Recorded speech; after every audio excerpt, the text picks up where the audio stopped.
Olá pessoal, sejam bem-vindos ao canal Pérolas da Misericórdia. Meu nome é Kelly Cristina e estamos agora continuando com a parte 2, né, da leitura do Diário de Santa Faustina.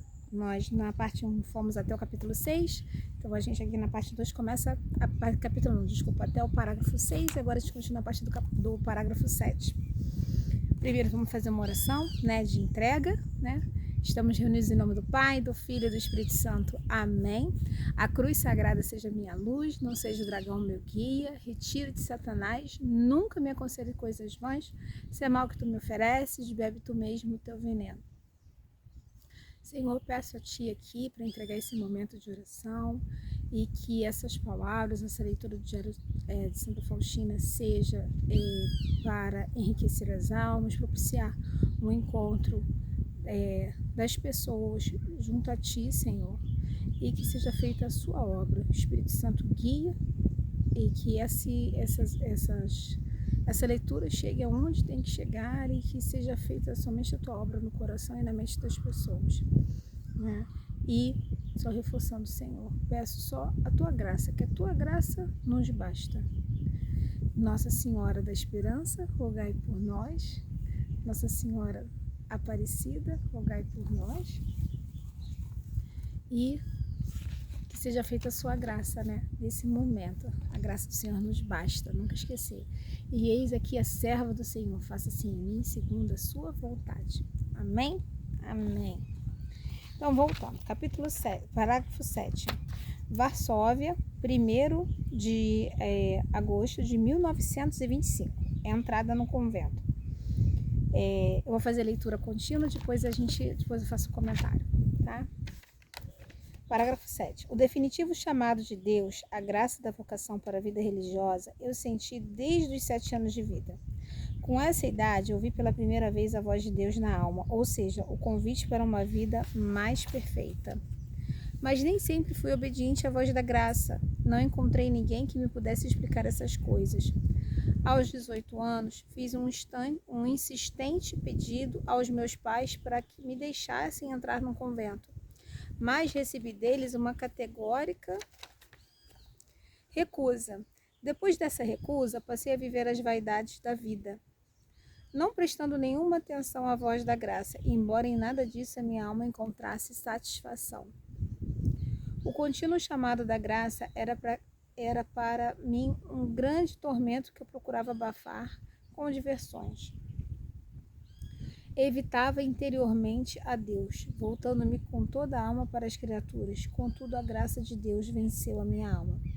Numa ocasião, estava com uma de minhas irmãs num baile. Enquanto todos se divertiam a valer, a minha alma sentia tormentos interiores. No momento em que comecei a dançar, de repente vi Jesus. Esse aqui já é o parágrafo 9, tá? De repente vi Jesus ao meu lado, Jesus sofredor, despojado de suas vestes, todo coberto de chagas, que me disse estas palavras. Aí vem em negrito, porque é Jesus que fala. Até quando hei de ter paciência contigo e até quando tu me decepcionarás? Né? E aí volta a letra cor normal, né?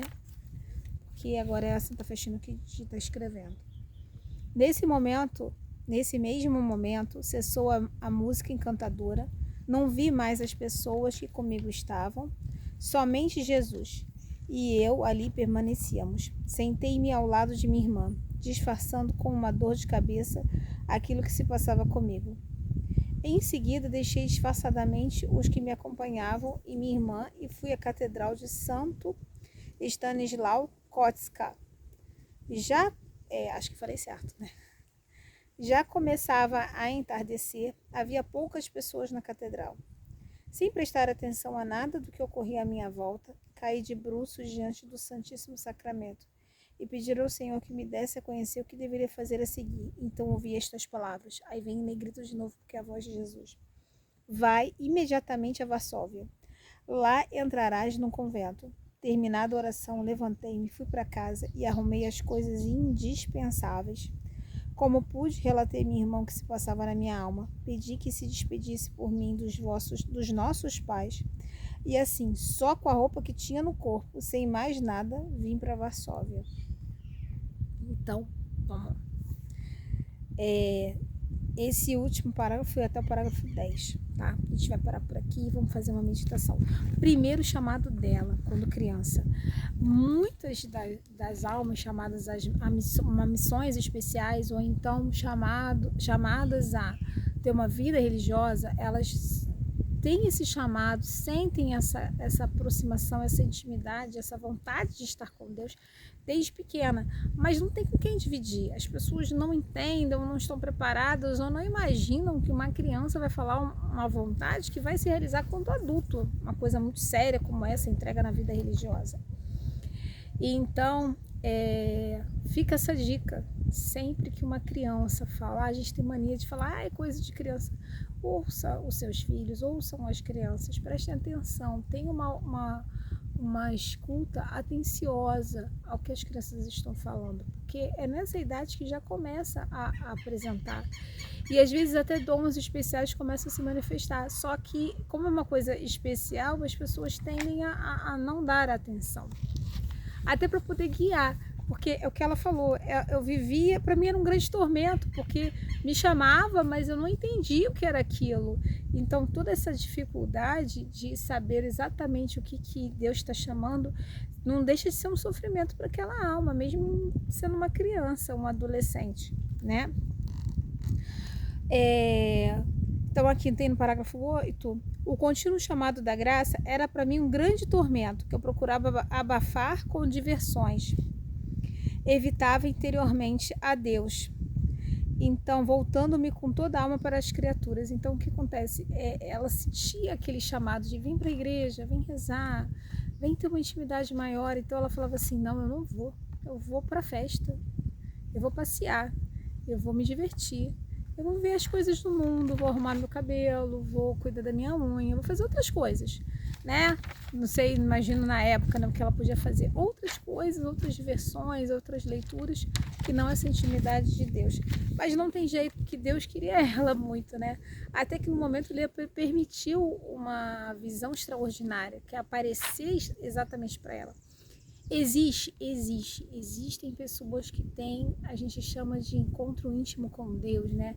Então tem aquele momento em que a pessoa tem aquele encontro, ela e Deus. Então, às vezes as pessoas passam por situações, por momentos extraordinários, não sei se a palavra certa é momento íntimo com Deus, mas passam por situações extraordinárias, como eu estava na fila da Eucaristia e ouvi uma voz de um homem, uma voz gentil, falando que estava me esperando. Tem pessoas que sentem, quando vão em direção à Eucaristia, um peso de uma mão sobre o ombro. Existem pessoas que quando passam até mesmo diante da imagem de Jesus dentro da igreja, né, ouvem uma voz ou percebem uma emoção muito forte, uma certeza no coração de que Deus está lá. Então isso vai depender de cada um. Deus prepara cada pessoa para se revelar, e da forma, e Deus é gentil, da forma que a pessoa consiga absorver, sem ela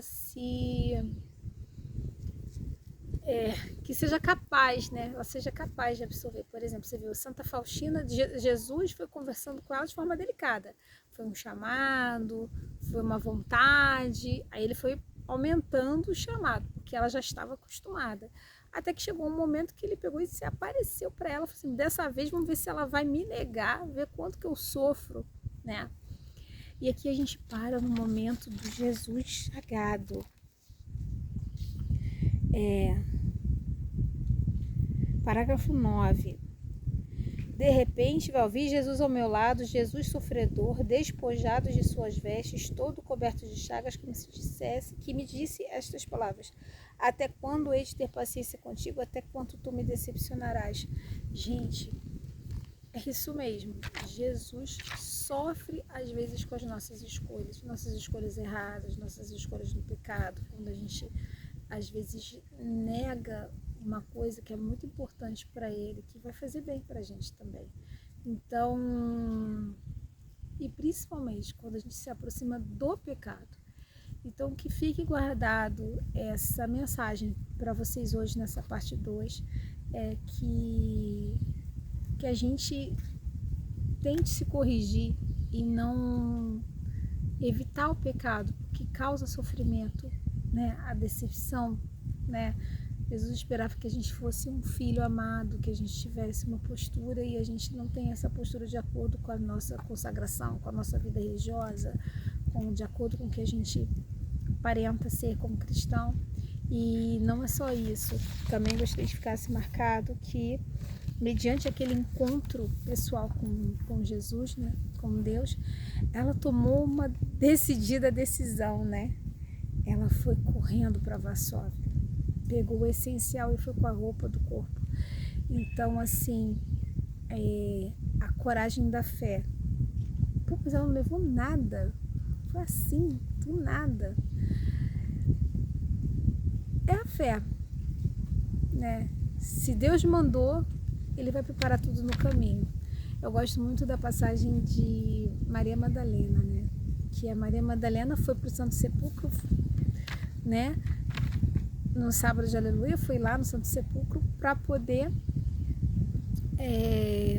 cuidar de Jesus, fazer o que é certo. Ela tinha que passar os óleos, os santos óleos. Mas ela falou assim, quem vai remover aquela pedra? Nós somos mulheres, ela foi com mais 2 mulheres, como é que a gente vai conseguir remover aquela pedra pesada?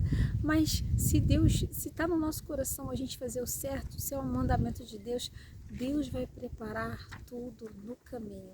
E assim foi. Deus preparou tudo no caminho. E ela viveu um momento de radicalidade na fé, né? Que seja que um pouquinho dessa coragem que a gente consiga ter de fazer a vontade de Deus, a gente pede um pouquinho, né? Mesmo que pareça uma loucura, mas tá claro, tá discernido, tá gritando que é uma vontade de Deus. Então que a gente tenha essa coragem dessa fé de seguir o que Deus manda, né? E de seguir os mandamentos de Deus. Que a gente não seja quem decepcione Jesus, mas que, ao contrário, que acalente Ele e que limpe suas chagas. Amém? Ó, um grande beijo. A gente se encontra no próximo vídeo. Tchau!